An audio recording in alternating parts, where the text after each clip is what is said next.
لله نحمده ونستعينه ونستغفره ونعوذ بالله من شرور أنفسنا ومن سيئات أعمالنا من يهده الله فلا مضل له ومن يضلل فلا هادي له وأشهد أن لا إله إلا الله وحده لا شريك له وأشهد أن محمدا عبده ورسوله يا أيها الناس اتقوا ربكم الذي خلقكم من نفس واحدة وخلق منها زوجها وبث منهما رجالا كثيرا ونساء واتقوا الله الذي تساءلون به والأرحام إن الله كان عليكم رقيبا يا أيها الذين آمنوا اتقوا الله حق تقاته ولا تموتن إلا وأنتم مسلمون يا أيها الذين آمنوا اتقوا الله وقولوا قولا سديدا يصلح لكم أعمالكم ويغفر لكم ذنوبكم ومن يطع الله ورسوله فقد فاز فوزا عظيما أما بعد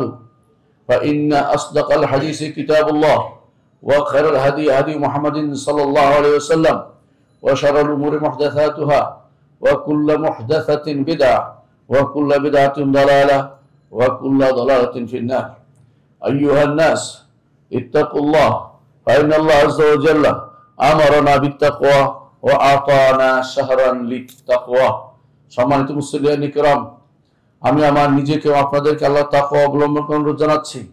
যেই তাকওয়ার নির্দেশনা আল্লাহ তাআলা আমাদের সবাইকে অবলম্বন করতে বলেছেন, যে তাকওয়া অবলম্বন করতে আমাদেরকে তিনি নির্দেশ দিয়েছেন, রাসূলুল্লাহ সাল্লাল্লাহু আলাইহি সাল্লাম যেই তাকওয়ার নির্দেশ দিতেন, আর যেই তাকওয়া অবলম্বনের জন্য একটি মাস আল্লাহ তাআলা আমাদেরকে উপহার দিচ্ছেন। সম্মানিত মুসলিয়ান ইকরাম, একটি মাস আমাদের সামনে আসছে, যেই মাসটির নাম রমাদান। যে ব্যক্তি এই মাস থেকে উপকৃত হতে পারলো না, ফাকাদ হারুমাল খায়রু কুল্লু, সেই ব্যক্তি সমস্ত কল্যাণ থেকে সে বঞ্চিত হলো। এই মাসকে যথাযথ কাজে লাগাতে হবে। এমন একটি মাস, যে মাসকে আল্লাহ নির্ধারণ করেছেন, তার ইসলামের রোকন একটি রোকন, 4-5টি রোকনের একটি রোকনকে এই মাসের জন্য নির্ধারণ করে দিয়েছেন। আল্লাহ তাআলা কোরআনে কারীম বলেছেন, শাহরুর রমাদান আল্লাযী উনজিলা ফীহিল কুরআন হুদাল লিন-নাস ওয়া বায়িনাতিন মিনাল হুদা ওয়াল ফুরকান ফামান শাহিদা মিনকুমুশ শাহরা ফালিয়াসুমহু ফামান শাহিদা মিনকুমুশ শাহরা ফালিয়াসুমহু। এই মাসে যে উপনীত হবে সেজন্য এই মাসে সাওম পালন করে। সুতরাং এই মাসে সাওম পালন করতে হবে। এই মাস হচ্ছে আমাদের ইসলামের একটি রোকন পালনের মাস। একটি রোকন এই মাসে পালন করতে হয়, আরেকটি মাস, আরেকটা হজের 3টি মাসে মিলে আরেকটা রোকন পালন করতে হয়, আর একটি রোকন আছে প্রতিদিন পালন করতে হয়, আর একটি রোকন আছে প্রতিক্ষণে পালন করতে হয়। সুতরাং ইমানদার এগুলি সবসময় খেয়াল রাখে। বছরে একবার যাকাত দিতে হয়, সেটা বছরে একবার, কিন্তু প্রতিক্ষণ পালন করতে হয়, সেটা হচ্ছে ঈমান। প্রতিক্ষণ সেটাকে ঠিক রাখতে হয়। রমাদান মাসে একসাথে ঈমান, তাকওয়া সবকিছু এই মাসের জন্য আল্লাহ তাআলা নির্ধারণ করে দিয়েছেন। এই মাসটি আল্লাহ তাআলা আমাদের জন্য দিয়েছেন যাতে করে আমরা ঈমানকে নতুন করে আবার নবায়ন করতে পারি, আমাদের তাকওয়াকে ঝালাই করে নিতে পারি, এবং আমাদের কর্মকাণ্ডকে নতুন করে আবার আল্লাহর জন্য একান্ত করে খালেসভাবে নির্ধারণ করতে পারি। রমাদান এমন একটি মাস, যে মাসের ব্যাপারে আল্লাহ তাআলা কোরআনে কারীম রাসূলুল্লাহ সাল্লাল্লাহু আলাইহি ওয়াসাল্লাম বলেছেন, বুনিয়াল ইসলামু আলা খামসিন, ইসলামের ভিত্তি রাখা হয়েছে 5টি জিনিসের উপরে। শাহাদাতু আল্লা ইলাহা ইল্লাল্লাহ ওয়া আন্না মুহাম্মাদার রাসূলুল্লাহ, ওয়া ইকামুস সালাতি, ইতাউজ যাকাত, ওয়া সাওম রমাদান, হজ্জুল বাইত মান ইসতাতা ইলাইহি সাবিলা। এর মধ্যে একটি হচ্ছে এই মাসের জন্য নির্ধারিত। অন্য কোনো মাসে সাওম রাখলে হবে না, তবে কাজা হিসাবে ভিন্ন কথা। অন্য কোনো মাসে সাওম নেই, এই মাসে আপনাকে সাওমটা রাখতে হবে। এর অর্থ হচ্ছে এই মাসটাকে যথাযথ যদি কাজে লাগাতে পারি, আমরা ইসলামের একটি রোকনকে প্রতিপালন করতে পারলাম। এমন একটি মাসে আমরা উপনীত হয়েছি, যেই মাসটিতে আল্লাহ তাআলা কোরআনকে নাজিল করেছেন। আল্লাহ তাআলা বলছেন, শাহরুর রমাদান আল্লাযী উনজিলা ফীহিল কুরআন, এই মাসে আল্লাহ তাআলা কোরআনকে নাজিল করেছেন। আর কোরআন হচ্ছে হুজ্জাতুল লাকা ওয়া আলাইকা। রাসূলুল্লাহ সাল্লাল্লাহু আলাইহি ওয়াসাল্লাম বলেছেন, তোমার পক্ষে প্রমাণ অথবা তোমার বিপক্ষে প্রমাণ। যে ব্যক্তি কোরআন পড়বে এবং তার উপর আমল করবে, সে ব্যক্তি, ইবনে আব্বাস রাদিয়াল্লাহু আনহু বলেছেন, যে ব্যক্তি দুনিয়াতে কোনোদিন সে ক্ষতিগ্রস্ত হবে না, আখিরাতে কোনোদিন সে হতভাগা হবে না। অর্থাৎ সে দুনিয়া এবং আখিরাতে যদি কোনো সে সফল কাম হতে চায়, কোরআন নিয়ে থাকতে হবে, এবং কোরআনের ব্যাখ্যা হাদিসকেও তাকে মানতে হবে। এই দুটি জিনিসকে যদি কোনো একজন মানুষ তার জীবনের উপজীব্য হিসেবে তৈরি করে, সবসময় কোরআন এবং হাদিস নিয়ে থাকে, সেই ব্যক্তি হচ্ছে সফল কাম। এই মাসে আল্লাহ তাআলা কোরআন নাজিল করে মানব জাতিকে তিনি হেদায়েতের পথ দেখিয়েছেন। এই কোরআন যদি না আসতো, আমরা হেদায়েত পেতাম না। কোরআন আমাদেরকে হেদায়েতের পথ দেখিয়েছেন, কারণ মুহাম্মদুর রাসূলুল্লাহ সাল্লাল্লাহু আলাইহি ওয়াসাল্লাম তিনি ছিলেন তখন হেদায়েতের পথ দেখিয়েছেন, কিন্তু তিনি একটা বাণী রেখে গেছেন, কিয়ামত পর্যন্ত তা পড়ে পড়ে মানুষ হেদায়েত প্রাপ্ত হবে। তিনি চলে গেলেও তার হাদিস, তার বক্তব্য রয়ে গেছে, কিন্তু কোরআনে কারীম আল্লাহর বাণী হিসেবে আমাদের কাছে রয়ে গেছে। আল্লাহ তাআলা যখনই কোনো বাণী পাঠিয়েছেন, তিনি সেটাকে দিয়েছেন মানব জাতির হেদায়েতের জন্য। সেটা তিনি নামও দিয়েছেন যে এটার নাম হচ্ছে হেদায়েত। তিনি বলেছেন, ফাইম্মা ইয়াতিয়ান্নাকুম মিন্নি হুদান ফামান তাবিআ হুদায়া ফালা খাউফুন আলাইহিম ওয়া লা হুম ইয়াহজানুন। তোমাদের কাছে আমার পক্ষ থেকে হেদায়েত যাবে। এই হেদায়েত হচ্ছে তার বাণী। তিনি যদি এই বাণী না দিতেন, জগৎ অন্ধকারে থাকতো। এই অন্ধকার জগৎ আলোকিত হয়েছে আল্লাহর বাণীর মাধ্যমে। আল্লাহর বাণী পড়ে হেদায়েত প্রাপ্ত হয় মানুষ, আল্লাহর বাণী পড়ে অন্ধকার থেকে মুক্ত হয় এবং শয়তানের শৃঙ্খল থেকে তারা মুক্ত হয়ে যায়। সুতরাং রমাদান কারীম আল্লাহ তাআলা আমাদেরকে দিয়েছেন এই মাসে, তিনি হেদায়েতের জন্য কোরআনে কারীমকে দিয়েছেন। এই মাসটি কত গুরুত্বপূর্ণ আমরা একটু বুঝার চেষ্টা করি। তৃতীয়ত, এই মাসে আল্লাহ তাআলা একটি মাস দিয়েছেন যাতে করে আগেকার লোকেরা বেশি দিন বাঁচতে পারতো, আমরা বেশি দিন বাঁচতে পারি না, আমাদের বয়স কম থাকে। এই মাসে আমরা যেন অল্প সময় ইবাদত করে বেশি লাভবান হতে পারি, আল্লাহ তাআলা আমাদেরকে এমন একটি মাস দিয়েছেন, সেটার নাম হচ্ছে লাইলাতুল কদর। এই মাসে এই সুযোগটি শুধু পাবেন, অন্য মাসে এই সুযোগ আপনি পাবেন না। অন্য যে সমস্ত বর্ণনা এসেছে অমুক এটা করলে ওইটা করলে লাইলাতুল কদরের সওয়াব পাওয়া যাবে, এতে অধিকাংশ এই বর্ণনাগুলো দুর্বল। এই জন্য এই মাসটিকে যথাযথভাবে আমাদের কাজে লাগাতে হবে। আল্লাহ তাআলা বলছেন, ইন্না আনজালনাহু ফি লাইলাতিন মুবারাকাহ। কোরআন তিনি মুবারক রাতিতে নাজিল করেছেন। এই মুবারক রাতের ব্যাখ্যা তিনি অন্যত্র দিয়ে বলেছেন, ইন্না আনজালনাহু ফি লাইলাতুল কদর। এই কোরআনকে আমরা নাজিল করেছি লাইলাতুল কদরে। লাইলাতুল কদরে নাজিল করেছি। লাইলাতুল কদর খায়রুম মিন আলফি শাহর। হাজার মাসের চেয়ে উত্তম। ৮৪,০০০ বছর, ৮৪ বছরের মতো হয়। ৮৪ বছর আপনি বাঁচতে পারবেন না, এত বছর আপনার এক রাতে ইবাদত করে আপনি প্রাপ্ত হয়ে যাবেন। এই সুযোগ আপনার আমার জন্য রয়েছে। এই সুযোগ কোনোদিন হেলায় নষ্ট করবেন না এবং সেগুলোকে যত কাজে লাগাতে হবে। এই মাসটি এত গুরুত্বপূর্ণ এই জন্য। এই মাসে আল্লাহ তাআলা আমাদের জন্য সিয়াম, কিয়াম এবং এই মাসে ঈমান ইহতিসাব, যদি কোনো আমরা আল্লাহর উপর ঈমান যথাযথ ঠিক থাকে এবং সওয়াবের আশা যথাযথ করতে পারি, অবশ্যই আমাদের গুনাহসমূহ ক্ষমা নিতে পারবো। কারণ রাসূলুল্লাহ সাল্লাল্লাহু আলাইহি ওয়াসাল্লাম আমাদেরকে সেটা জানিয়েছেন এবং সেটা দ্বারা আমরা সওয়াব, একদিকে সওয়াব যেমন কামাবো, আরেকদিকে তেমনি গুনাহ খেয়ে আমরা আমাদের পথ থেকে দূরে সরে দিতে পারবো। গুনাহ আমাদের আমল নামা যে গুনাহ লেখা হয় সেগুলিকে আমরা মুক্ত করতে পারবো। এই মাসে আল্লাহ তাআলা জান্নাতের দরজাগুলো খুলে দেন এবং জাহান্নামের দরজাগুলো বন্ধ করে দেন এবং যে সমস্ত শয়তানগুলো খুবই খারাপ শয়তান, সেগুলিকে আল্লাহ তাআলা বেঁধে রাখেন। কেন বেঁধে রাখেন? এই জন্য যে এই মাসে জান্নাতের দরজাগুলো খুলে দেন যাতে করে জান্নাতের কাজ যারা করবে তাদের জন্য সেটা তারা সহজ হয়ে যায়।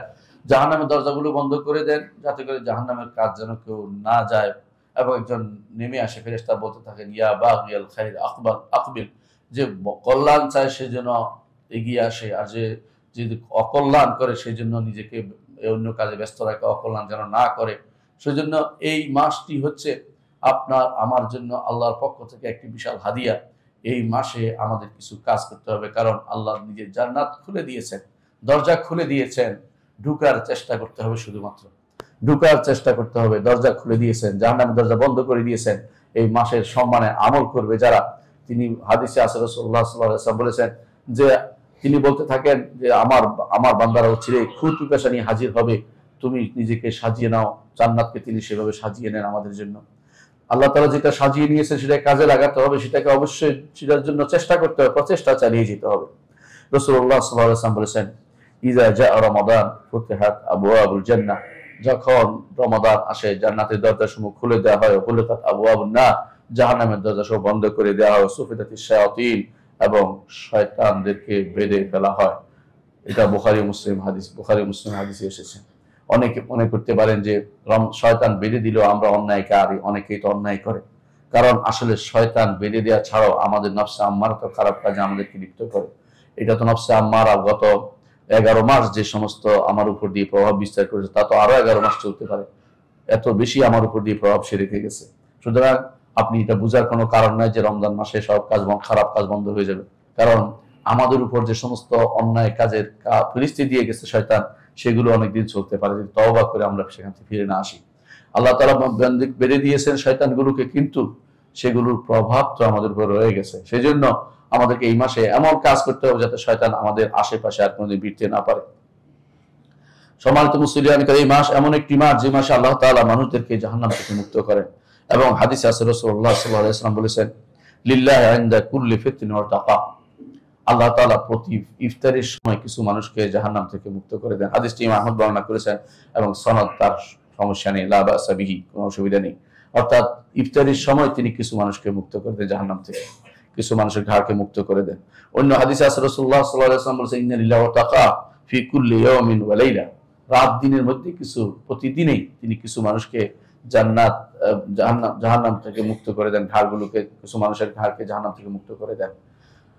অনেকে বলতে পারেন যে আমাদের সমাজে প্রচলিত আছে যে এই মাসের প্রথম অংশ রহমত, দ্বিতীয় অংশ ক্ষমা, তৃতীয় অংশ জাহান্নাম থেকে মুক্তির বিষয়টা, এরকম কোন সহিহ হাদিসে আসেনি। হাদিসটি আসছে এবং হাদিসটি খুব একটা লম্বা হাদিসে আসছে, সেটা আসলে মুজাম্মাল কাবির তাবারানীতে আসছে। হাদিসটা আসলে সহিহ নয়, হাদিসটা আসলে সহিহ নয়। তবে অবশ্যই এই মাসের প্রতি অংশে রহমত আছে, প্রতি অংশেই ক্ষমা আছে, প্রতি অংশেই জাহান্নাম থেকে মুক্তি পাওয়ার বিষয় আছে। ভাগ না করে প্রতি অংশেই বলা যাবে। এই জন্য আমাদের শেখ মোহাম্মদ বিন সালেহ আল উসাইমিন তার রমজানের 30 আসর গ্রন্থে এই কথাটি উল্লেখ করেছেন। অনেকে এটা না বুঝে ওনার উপর দোষ দিচ্ছে, তিনি উল্লেখ করেছেন কারণ হচ্ছে এই মাসে রহমতও চাইতে হবে, ক্ষমাও চাইতে হবে এবং জাহান্নাম থেকে মুক্তির জন্য নিজেকে আবেদন তৈরি করতে হবে যে আল্লাহ যেন আমাকে আজকের দিনে, আজকে আমাদেরকে ক্ষমা করে দেন। প্রতিদিনই যেন এরকম হয় যে প্রতিদিনই তিনি আমাদেরকে ক্ষমা করে দেন, আমাদেরকে জাহান্নাম থেকে মুক্তির ব্যবস্থাপনা করে দেন। এই মাস এমন একটি মাস যেখানে দোয়া করলে কবুল হবে। আল্লাহ তাআলা কোরআনে কারীম বলেছেন, আল্লাহ তাআলা কোরআনে কারীম বলেছেন, ওয়া ইযা সাআলাকা ইবাদি আন্নী ফাইন্নী করিবুন উজিবু দাওয়াতাদ দাঈ ইযা দাআন, আমার বান্দারা যখন আমার কাছে আমার সম্পর্কে জিজ্ঞাসা করে তখন আপনি বলুন যে আমি নিকটে। এটুকু বলে তিনি আল্লাহ তাআলা শেষ করেননি, তারপর তিনি বলেছেন উজিবু দাওয়াতাদ দাঈ ইযা দাআন, আমার বান্দা যখন আমাকে ডাকে আমি তার ডাকে সাড়া দেই। এর অর্থ হচ্ছে সাড়া দেওয়ার জন্য নিকটে, কিন্তু তিনি আরশের উপরে। এটা বিশ্বাস করতে হবে। এর বাইরে অন্য কোনো বিশ্বাস ইমানকে নষ্ট করে দিবে। কেউ যদি মনে করে যে আল্লাহ তাআলা তার শাহরগের কাছে, এই ভুল সাংঘাতিক মারাত্মক ধরনের ভুল। কারণ আপনি দেখবেন ইমাম তাফসীর ইবনে কাসির রাহমাতুল্লাহ তার তাফসীরে লিখেছেন যেখানে নাহনু আকরাবু মিন হাবিল ওয়ারিদ, অথবা কোরআনে কারীমে উন্নত বলা হয়েছে, কোরআনে কারীমে ওয়া নাহনু আকরাবু ইলাইহি মিনকুম ওয়ালাকিন লা তুবসিরুন।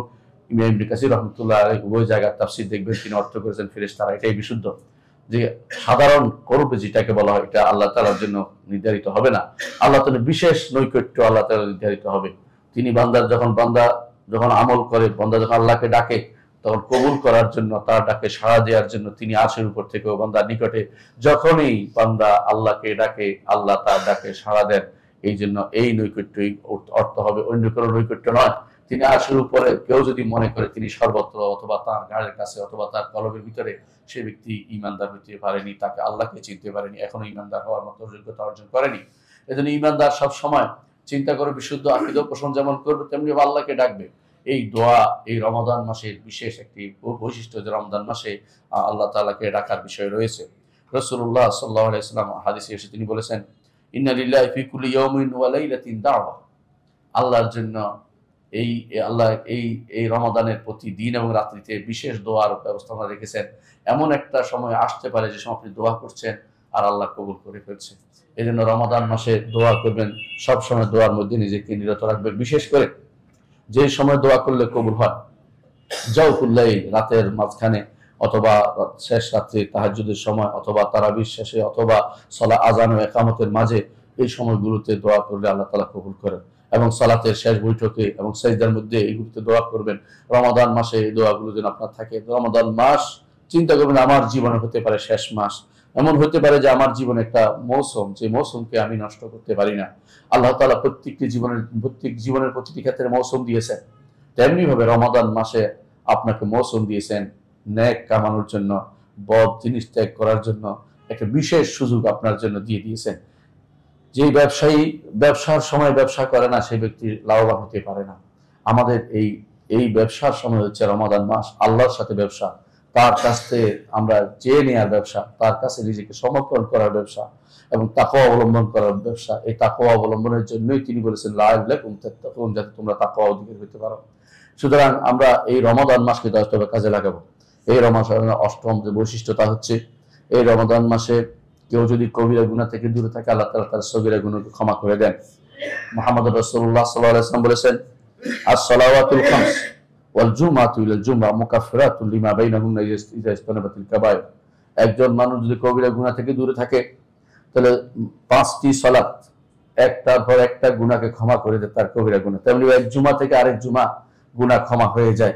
আবার এক রমাদান থেকে আরেক রমাদান পর্যন্ত গুনাহগুলি ক্ষমা হয়ে যায় যদি কেউ কবিরা গুনাহ থেকে বাঁচতে পারে। অনেকে বলতে পারেন কবিরা গুনাহ থেকে বাঁচতে পারি না। কবিরা গুনাহ থেকে বাঁচার জন্য আল্লাহ তাআলা এই উম্মতের জন্য বিশেষ ব্যবস্থাপনা দিয়েছেন, তা হচ্ছে তওবা করা, ইস্তেগফার করা। এবং আগের উম্মত ছিল কিন্তু তাদের তওবার আরো ভিন্নতা ছিল। সেখানে আবার বেশি বড় গুনাহ হলে সেখানে হত্যার বিধানও ছিল। ফাকতুলু আনফুসাকুম, যে আল্লাহ তাআলা কোরআনে কারীম বলেছেন।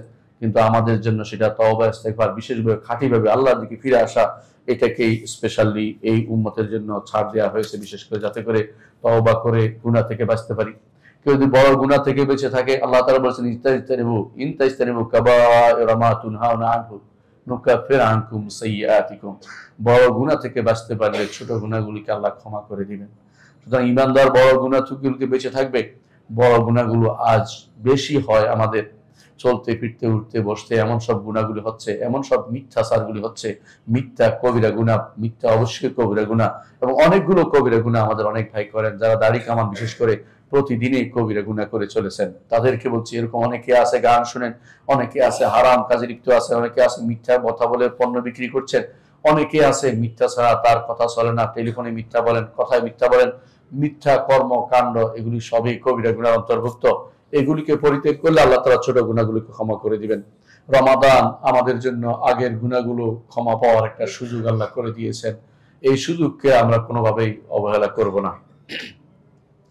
10 নম্বর কাজ হচ্ছে রমাদান মাসে 10 নম্বর ফজিলত হচ্ছে এটা যে এই মাসে যদি কোনো কেউ ইমামের সাথে দাঁড়ায়, ইমামের সাথে দাঁড়ানোর অন্য মাসে কোনো নির্দেশনা দেওয়া হয়নি। অন্য মাসে যদি কোনো কেউ রাতের বেলায় এসে কোনো ইমামের সাথে একজন দুইজন দাঁড়ায়, এটাতে নিষেধ নাই, এটা এমনি জায়েজ আছে পড়া। রাসূলুল্লাহ সাল্লাল্লাহু আলাইহি ওয়াসাল্লাম একদিন ইবনে আব্বাসকে তার পাশে দাঁড় করিয়ে সালাত আদায় করেছেন। এর দ্বারা প্রমাণিত হয় যে কোনোদিন যদি কোনো কেউ অঘোষিত ভাবে এসে কারোর সাথে দাঁড়িয়ে যায় নফল সালাতে, তাহলে সেটা রাতের বেলা সেটা বৈধতা আছে, অর্থাৎ সে রাতের বেলা অঘোষিত ভাবে তাহাজ্জুদে পড়তে পারবে। কিন্তু ঘোষণা দিয়ে আমরা তাহাজ্জুদ পড়বো অমুক রাত্রিতে, এই জাতীয় কাজ করা বিদআত, সেটা করতো না। মুহাম্মদুর রাসূলুল্লাহ সাল্লাল্লাহু আলাইহি ওয়াসাল্লাম এটা করতেন না। এই জাতীয় কাজ যারা করে তারা অবশ্যই সেটা পরিত্যাগ করবেন। ঘোষণা দিয়ে কোনো নফল সালাতের এরকম নীতি রাসূলুল্লাহ রাখেননি, কিন্তু রমাদান মাসে রেখেছেন। রমাদান মাসে তিনি এই রাত্রিগুলোতে কিয়ামের ব্যবস্থাপনা করেছেন, তিনি নিজে দাঁড়াতেন, এমনকি তিনি 3 দিন দাঁড়িয়েছেন। তারা সাহাবায়ে কেরাম বললেন যে আমরা ভয় পাচ্ছিলাম যে আমরা ফালাহ পাবো না, ফালাহ তারা বলতো যে সাহারি খেতে পারবো না, এমন অবস্থা আমাদের উপনীত হয়েছে। কিন্তু শেষ পর্যন্ত 3 দিনের পর রাসূলুল্লাহ সাল্লাল্লাহু আলাইহি ওয়াসাল্লাম 4র্থ দিন আর বের হলেন না। সাহাবায়ে কেরাম অপেক্ষা করছেন এবং শেষ পর্যন্ত বের হয়ে তিনি বললেন যে আমার আশঙ্কা হচ্ছিল যদি কোনো আমি আজকেও বের হতাম না, তোমাদের উপর সেটা ফরজ করে দেওয়া হয়, সেজন্য আমি তোমাদের সেটা বের হইনি। যখন রাসূলুল্লাহ সাল্লাল্লাহু আলাইহি ওয়াসাল্লাম দুনিয়া থেকে চলে গেলেন, আবু বকর খলিফা হলেন, তিনি মুরতাদদের দমনে ব্যস্ত ছিলেন, এজন্য এই সুন্নতকে জারি করতে পারেননি। কিন্তু ওমর ইবনে খাত্তাব রাদিয়াল্লাহু আনহু তিনি দেখলেন তার সময় যে মসজিদের মধ্যে ভিন্ন ভিন্ন ভাবে সালাত আদায় হচ্ছে, কেউ এখানে এক গোষ্ঠী, ওখানে আরেক গোষ্ঠী জামাতে সালাত আদায় করছে। তিনি তখন বললেন যে যদি সবাইকে এক ইমামের পিছনে দিতে পারতাম কেমন হয়। তারপর তিনি উবাই ইবনে কাব রাদিয়াল্লাহু আনহুকে বললেন যে এদের নিয়ে তুমি সালাত আদায় করো। সেই থেকে আজ পর্যন্ত মসজিদ নবী হইতে শুরু করে দুনিয়ার সমস্ত মসজিদগুলোকে আল্লাহ তাআলা আলোর ব্যবস্থা করে দিয়েছেন। এই জন্য দোয়া করতেন আমাদের সালফে সালেহিন, দোয়া করতেন ওমরের জন্য, যে ওমরের জন্য দোয়া করি, কারণ তিনি আমাদের মসজিদগুলিকে আলোকিত করে দিয়েছেন। এই জন্য এটা সহ্য করতে পারে না শিয়ারা এই জন্য তারাবির নামাজকে বেদাত বলে। তারাবির নামাজের সময় যদি কেউ মদিনায় থাকে শিয়ারা, তখন তারা সালাতের মাঝখান দিয়ে হেঁটে চলে আসে দেখানোর জন্য যে তারা আমাদের প্রতি ঘৃণা প্রদর্শন করছে। শিয়াদেরকে পছন্দ করার কোনো কারণ নেই। শিয়ারা হচ্ছে উম্মতে মুসলিমার ক্যান্সার, তাদেরকে যে কোনো জায়গায় প্রতিহত করা এবং তাদের বিরুদ্ধে কথা বলা ইমানদারের দায়িত্ব। যদি চুপ থাকেন তথাকথিত ঐক্যের নাম ধরে, তাহলে আপনি ইমান ও আমলকে বরবাদ করবেন। এটা আপনাকে মনে রাখতেই হবে। শিয়ারা আমাদের জন্য কোনো উপকার কোনোদিন বয়ে আনেনি। উম্মতে মুসলিমার জন্য যত ক্ষতি এবং যত অন্যায় কাজ, যত কিছু উম্মতে মুসলিমাকে বিনষ্ট করার জন্য যত ষড়যন্ত্র এই শিয়াদের মাঝে হয়েছে, আজও যুদ্ধগুলো লাগিয়ে রেখেছে উম্মতে মুসলিমার মধ্যে। শিয়ারাই শুধুমাত্র যুদ্ধগুলো লাগিয়ে রেখেছে, সেগুলো আমাদের জানতে হবে। এই রমাদান মাসে এই জামাতের সাথে সালাত আদায়ের সুযোগটি, নফল সালাত আদায়ের সুযোগটি আমরা দেখতে পাই এই রমাদান মাসে আল্লাহ তাআলা ব্যবস্থাপনা করে দিয়েছেন। সুতরাং এটাকে কাজে লাগাতে হবে। রাসূলুল্লাহ সাল্লাল্লাহু আলাইহি ওয়াসাল্লাম বলেছেন, মান কামা মা'আল ইমাম হাত্তা ইয়ানসারিফ কুতিবা লাহু কিয়ামুল লাইলা। শায়খুল আলবানী হাদিসটিকে সহিহ বলেছেন। এর অর্থ হচ্ছে যেই ব্যক্তি রাতে ইমামের সাথে দাঁড়াবে ইমাম ফেরা পর্যন্ত, তার কিয়ামুল লাইলা হয়ে যাবে। কষ্ট করে ইমাম শেষ হওয়া পর্যন্ত পড়বেন। ইমাম যা পড়ে তা 10 পড়ুক, 20 পড়ুক, 15 পড়ুক, 16 পড়ুক অথবা 21 পড়ুক, যেটাই পড়ুক, ইমামের সাথে ঝগড়ায় লিপ্ত না হয়ে যতটুকু পারেন ততটুকু পড়বেন। ইবনে তাইমিয়া রাহমাতুল্লাহ আলাইহি বলেন, সাহাবায়ে কেরাম কত পড়েছেন এ নিয়ে তর্ক করা যাবে না। কারণ হচ্ছে সাহাবায়ে কেরামের মধ্যে বিভিন্ন রকমের বর্ণনা আছে। কেউ সারা রাতও পড়তেন, সুতরাং কেউ 8-এর বেশি পড়েন নাই এমন বক্তব্য দেওয়া যাবে না। 8-এর বেশি পড়েন নাই এমন বক্তব্য রাসূলুল্লাহ এমন বক্তব্য সাহাবায়ে কেরাম থেকে বর্ণিত না। 8-এর বেশি পড়েন না আয়েশা রাদিয়াল্লাহু আনহা থেকে বর্ণিত, তিনি বলছেন রাসূলুল্লাহ সাল্লাল্লাহু আলাইহি ওয়াসাল্লাম করেননি। রাসূলুল্লাহ সাল্লাল্লাহু আলাইহি ওয়াসাল্লাম রমাদান এবং গায়র রমাদান তিনি 8 রাকাত পড়েছেন, এটা রাসূলুল্লাহ সাল্লাল্লাহু আলাইহি ওয়াসাল্লাম হাদিস দ্বারা প্রমাণিত। কেউ যদি বলে যে আমি এটাই পড়বো, তাহলে তিনি আমল করতে পারেন, অসুবিধা নেই। কিন্তু কেউ যদি বেশি পড়ে নিষেধ করতে পারেন না, কারণ সাহাবায়ে কেরাম রাসূলের যুগেই বেশি বেশি পড়তেন এবং এত বেশি পড়তেন যে মাঝে মধ্যে রাসূলুল্লাহ সাল্লাল্লাহু আলাইহি ওয়াসাল্লাম বলতেন আলাইকুম বিমা তুতিকুন, যতটুকু পারো ততটুকু করো। কিন্তু রাসূল বলেন নাই সাবধান কেউ 8-এর বেশি পড়তে পারবে না। সুতরাং 8 নিয়ে বাড়াবাড়ি করা কখনো বৈধ নয়। রাসূলুল্লাহ সাল্লাল্লাহু আলাইহি ওয়াসাল্লাম বলেছেন যে, জিজ্ঞাসা করা ইয়া রাসূলুল্লাহ সাল্লাতুল লাইল কি করব, তিনি বলেন মাসনা ওয়া মাসনা, 2 রাকাত করে পড়ো। ফাইজা খাশিয়া আহাদুকুমুল, তোমাদের কেউ যখন ভয় করবে, সুবহ ফজরের সালাতের ভয় করবে, ফজরের ভয় করবে, সবে সাদিক নাজিল হয়ে যাবে, ফাল ইউতির এক রাকাত পড়ে যেন বিতির বানিয়ে নেয়। কখনো 8 রাকাত নিয়ে কোনো ঝগড়া আমাদের মধ্যে যেন না থাকে। 8 রাকাত হোক, বেশি হোক, কম হোক, কোনো সমস্যা নেই। কেউ যদি নাও পড়ে তারও সমস্যা নেই। এই কারণে মসজিদ ভাগ করা অথবা এই কারণে কাউকে সালাফি গায়রে সালাফি নাম দেওয়া, এটা সম্পূর্ণরূপে অবৈধ কাজ, এটা কখনো করা যাবে না। কারণ আপনারা জানেন যে রাসূলুল্লাহ সাল্লাল্লাহু আলাইহি ওয়াসাল্লামের সুন্নাত 3টি, তিনি অনুমোদন যেটা করেছেন, মুখে যা বলেছেন এবং যা করেছেন 3টি সুন্নাত। রাসূলুল্লাহ সাল্লাল্লাহু আলাইহি ওয়াসাল্লামের যুগে শুধু 8 রাকাত পড়া হতো না, সাহাবায়ে কেরাম এরপরে অনেক বেশি পড়তেন। তার প্রমাণ আমরা সাহাবায়ে কেরাম জীবনের সিরাতে দেখতে পাই, বরং এর চেয়ে বেশি পড়তেন তার প্রমাণও আমরা অনেক জায়গায় দেখতে পাই। রাসূলুল্লাহ সাল্লাল্লাহু আলাইহি ওয়াসাল্লাম মসজিদে এসে দেখলেন যে টানিয়ে রাখা হয়েছে রশি, বসে এই রশি কেন, বলে যায়নব টানিয়ে রাখছেন, যখন ঘুম আসে সালাতুল লাইলে ঘুম আসলে যেন টান পড়ে, এই জন্য তিনি যেন উঠতে পারেন। বলতে এটা ঠিক নয়, তোমরা যা পারো তা করো। এটা বলেন না যে সাবধান আমি যা পড়ছি এর বেশি পড়বে না, এটা বলেন নাই। সুতরাং কোনো ব্যক্তি যেন নিয়ে ঝগড়া না করে। রমাদান মাসে কিয়ামটা হচ্ছে সুন্নাহ। এই সুন্নাহকে বাস্তবায়ন করবেন, সুন্নাহ নিয়ে ঝগড়া বিবাদের বিষয় নয়। যথাযথ এটা বোঝার চেষ্টা করবেন। যে কেউ বেশি বাড়াবাড়ি করে বুঝবেন যে সে অতি বাড়াবাড়িতে লিপ্ত রয়েছে এবং তার থেকে হাত গুটিয়ে নেবেন। এটা কখনো ইমানদারের কাজ হতে পারে না যে যেটা শরীয়ত উন্মুক্ত রেখেছে এই জায়গাতে এসে বাড়াবাড়ি করবে।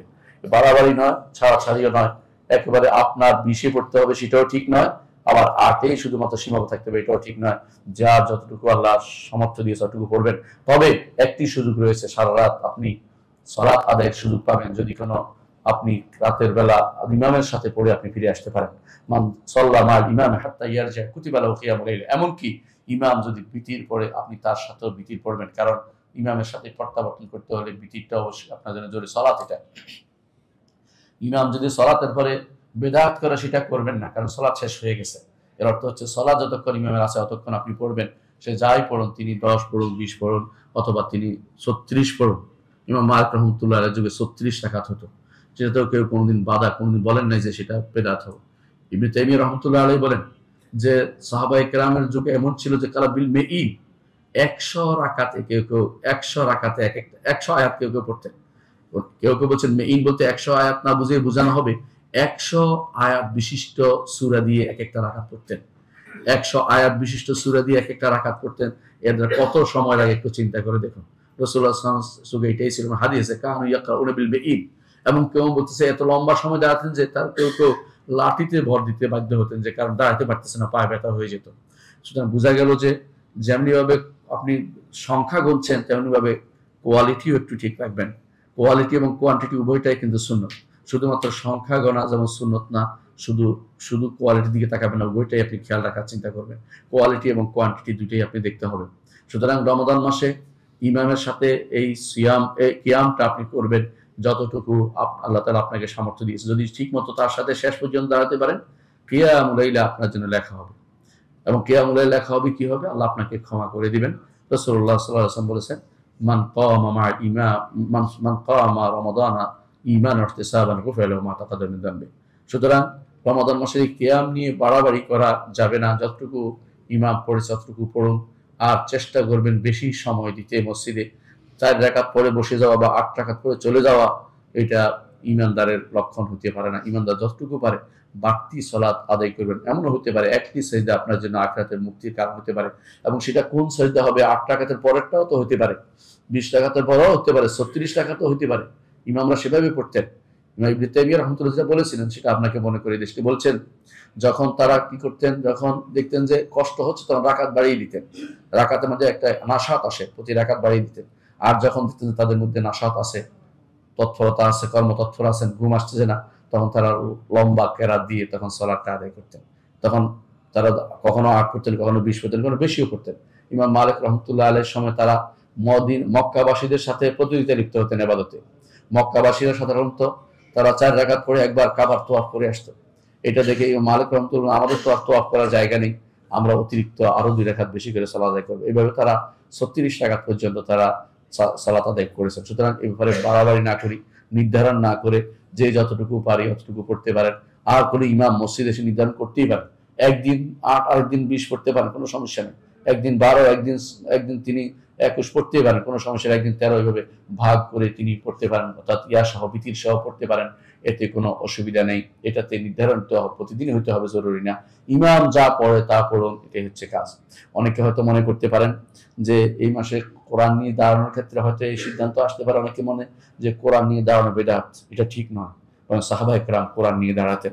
সাহাবায়ে কেরাম যে কাজটি করেছেন এটাকে বেদাত বলা যায় না। সাহাবায়ে কেরাম যা করতেন তা কখনো বেদাত নয়, বরং সাহাবায়ে কেরামের নীতি অনুসারে আপনাকে এই কোরআন নিয়ে রমাদান মাসে আপনি সালাতে দাঁড়াবেন এবং খতম করার চিন্তা করবেন। খতম করা কোনো বেদাত নয়। এই সমস্ত, এই জন্য যারা খতম করার বেদাত বলে তারা অনেকে হেফজ করতে পারে না, এবং তাদের সন্তানরা হাফেজ হতে পারে না, নিজেরাও কোরআন শুদ্ধ করে পড়তে পারে না। এরা বেশিরভাগই বেদাত নিয়ে, বেদাত নিজস্ব বেদাত তা চালু করে দিয়েছে। কোরআন পড়া কখনো বেদাত নয়, কোরআন খতম করা বেদাত নয়। সলবে সালের নীতি ছিল এটা, সলবে সালের নীতির বাইরে কেউ সালাফি হতে পারে না, এটা আমাদেরকে মনে রাখতে হবে। একক কোনো ব্যক্তির বক্তব্যই সালাফি বক্তব্য নয়, এটাকে শিখে রাখতে হবে আমাদেরকে। সুতরাং কোরআনে কারিমে কেউ যদি কোরআন নিয়ে দাঁড়ায় এবং কোরআন খতম করে এবং সুন্দর করে পড়ে, অবশ্যই সেটা সালাফি নীতি।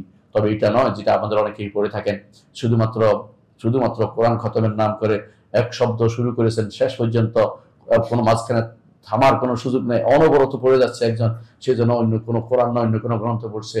এটা কখনো রাসূলুল্লাহ সাল্লাল্লাহু আলাইহি ওয়াসাল্লাম আদর্শ ছিল না, সাহাবায়ে কেরামের আদর্শ ছিল না। হাজ্জান যে কেরাত আপনারা পড়েন, অর্থাৎ শব্দ কেটে কেটে কি পড়ছে কেউ বুঝতে পারেন, শুধু শেষ শব্দ বুঝতে পারছে, এরকম কেরাত আল্লাহ রাসূল সাল্লাল্লাহু আলাইহি ওয়াসাল্লামের সাহাবীদের যুগে ছিল না, সর্বসার নীতি ছিল না, সেটাকেও খেয়াল রাখতে হবে। আর এই মাসে আপনারা জানেন যে ওমরাতে হজের মতো সওয়াব রয়েছে, বিশাল সুযোগের, এই 10টি সুযোগের কথা বলছি এই রমাদান মাসে। আসলে কি কি কাজ করবেন, আমি 1 নম্বর কাজ বলছি। প্রথম কাজ হচ্ছে সওম পালন করা। প্রথম কাজ হচ্ছে সওম পালন করা। কারণ রাসূলুল্লাহ সাল্লাল্লাহু আলাইহি ওয়াসাল্লাম বলেছেন, এক সাহাবী এসে বলেন, ইয়া রাসূলুল্লাহ আমাকে একটু ওসিয়ত করো। তিনি বলছেন, আলাইকা বিস-সাওম ফাইন্নাহু লা ইদ্দা লাহু অন্য বলছে লা মিসলা লাহু, তুমি সওম পালন করো, সওমের মতো আর কোনো কিছু নেই। কারণ সওমের মতো আর কোনো কিছু নেই, কারণ সওমের মাধ্যমে একজন মানুষ ইয়াদাউ তাআমাহু ওয়া শারাবাহু, খাবার এবং পানীয় ছেড়ে দেয়, প্রবৃত্তিকে নিয়ন্ত্রণ করতে পারে, এবং সে পরিপূর্ণভাবে এমন কাজ করে আল্লাহ তাআলা যেটাকে বলে ইখলাসের একটা পরাকাষ্ঠা দেখাতে পারে। কারণ আপনি গোপনে খেয়ে ফেললে সওমটা তো আর হলো না, গোপনে কিছু পান করে সওমটা তো আর হলো না। সওম যদি হতেই হয়, যে কোনো মূল্যে আপনাকে খাবার পানীয় এবং অন্য একটি কাজ থেকে বিরত থাকতেই হবে। সুতরাং আপনি তো বুঝতেই পারছেন যে এখানে এই সওমের মতো আর কোনো কিছু হতে পারে না। দ্বিতীয়ত, এই সওমের মাধ্যমে জাহান্নাম থেকে মুক্ত হবেন। রাসূল বলে দিয়েছেন, আসিয়ামু জুন্নাতুম মিনান নার, জাহান্নাম থেকে ঢাল হিসেবে সওম আপনার জন্য ব্যবহৃত হবে। সুতরাং সওম যেহেতু ঢাল হবে, সেই ঢাল জাহান্নাম থেকে ঢাল এবং গুনাহ থেকেও ঢাল হয়। সওম গুনাহ করতে পারবেন না, যখনই হাত বাড়াবেন মনে হবে যে এই কাজটি করতে পারবো না, আমি সওম। কেউ যদি ঝগড়া করে আপনি উত্তর দিতে পারবেন না, বলবেন যে আমি তো সওম, আমি তো সওম পালনকারী, আমি তো উত্তর দিতে পারছি না। সেজন্য সওম আপনার জন্য নিজেই একটি বড় ধরনের কাজ। এই জন্য আল্লাহ রাসূল সাল্লাল্লাহু আলাইহি ওয়াসাল্লাম বলেছেন হাদিসে কুদসিতে, আল্লাহ তাআলা বলেন, বনি আদমে যা করে এটা তার জন্য একান্তভাবে নির্ধারিত হয়ে যায়, তার সওয়াব লেখা হয়ে যায়। কি করছে তার সওয়াব নির্ধারিত।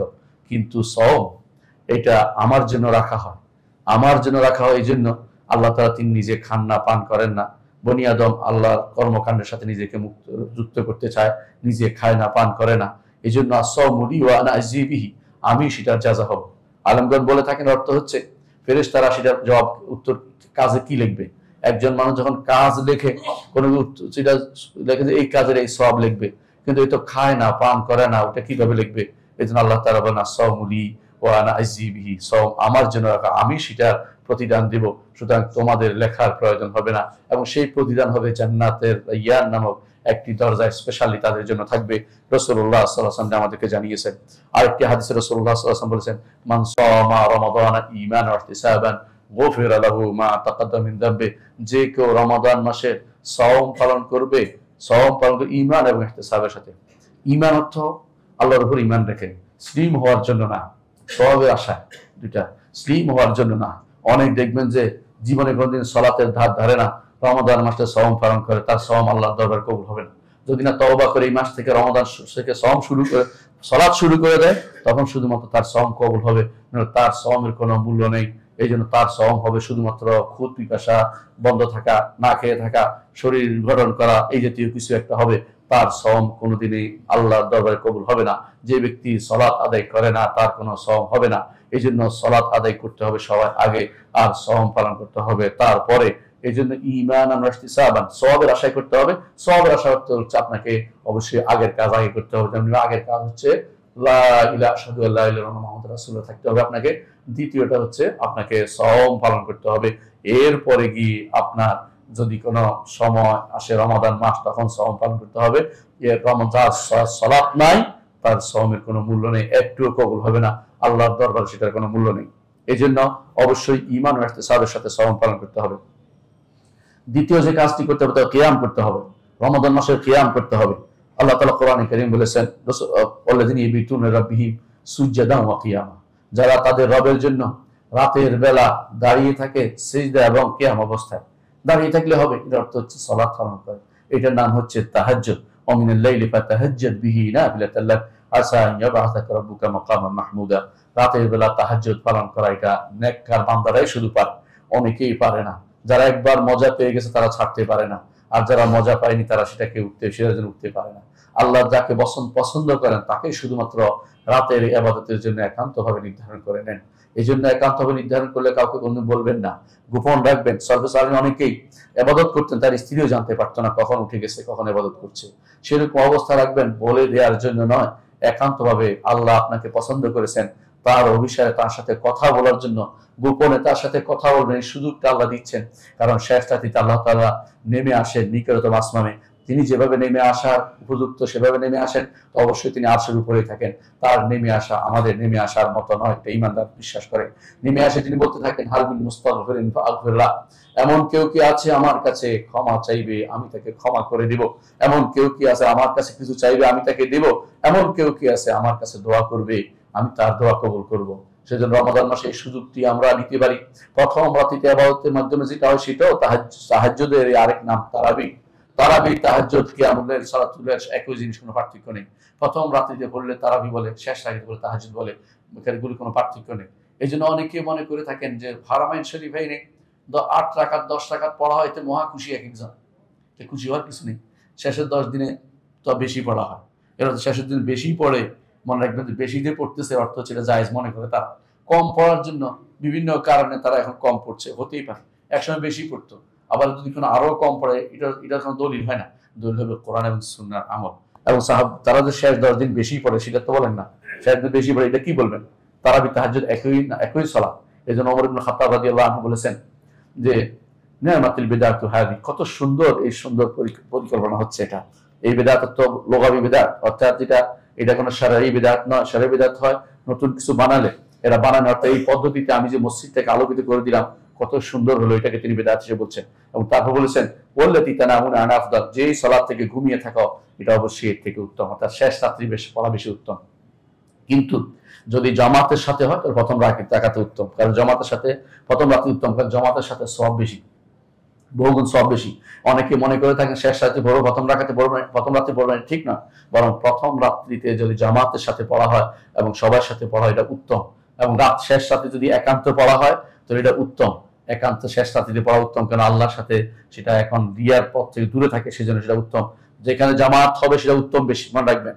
যেহেতু জামাত হয় এই জন্য প্রথম রাত্রিতে পড়া উত্তম। এটা আমাদের শেখ আব্দুল মোহসেন আব্বাদ হাফিজাহুল্লাহ মুসলিম নবীতে আমাদেরকে সেটা জানিয়েছেন। আমি তাকে প্রশ্ন করার পরে সেটি একজন প্রশ্ন করেছেন, হয়তো আমি প্রশ্ন করেছিলাম মনে নেই, তিনি সে উত্তর এভাবে দিয়েছেন যে জামাত যেহেতু হয় সেখানে পড়াটাই উত্তম শেষ রাত্রি পড়াচ্ছে, অর্থাৎ শেষ রাত্রি একাকি পড়াচ্ছে, জমাতে যদি পড়ার সুযোগ যেহেতু আছে সেটা উত্তম বেশি হবে। অন্য সময় এইভাবে যেহেতু জমাতের সিস্টেম নেই, এই জন্য শেষ রাত্রিতে পড়া উত্তম, সবসময় শেষ রাতে পড়া উত্তম। কিন্তু জমাত রমাদান মাসে শুধুমাত্র তারাবির গুরুত্ব রয়েছে, এটাকে গুরুত্বের সাথে নিতে হবে।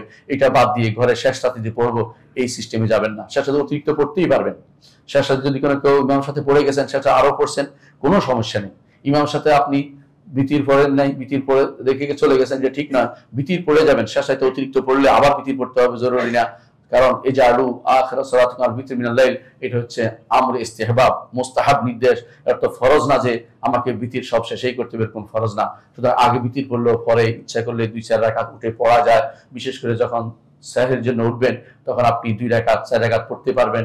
আপনার খাবার তৈরি হওয়া পর্যন্ত 2টি রাকাত পড়েন। হয়তো এমন হতে পারে এই 2টি রাকাত আপনার জীবনের জন্য মোড় অন্যদিকে ঘুরিয়ে দিবে, আল্লাহ তাআলা আপনার জন্য জান্নাতকে নির্ধারণ করে দিবেন। সেজন্য কিয়ামত অবশ্যই করবেন।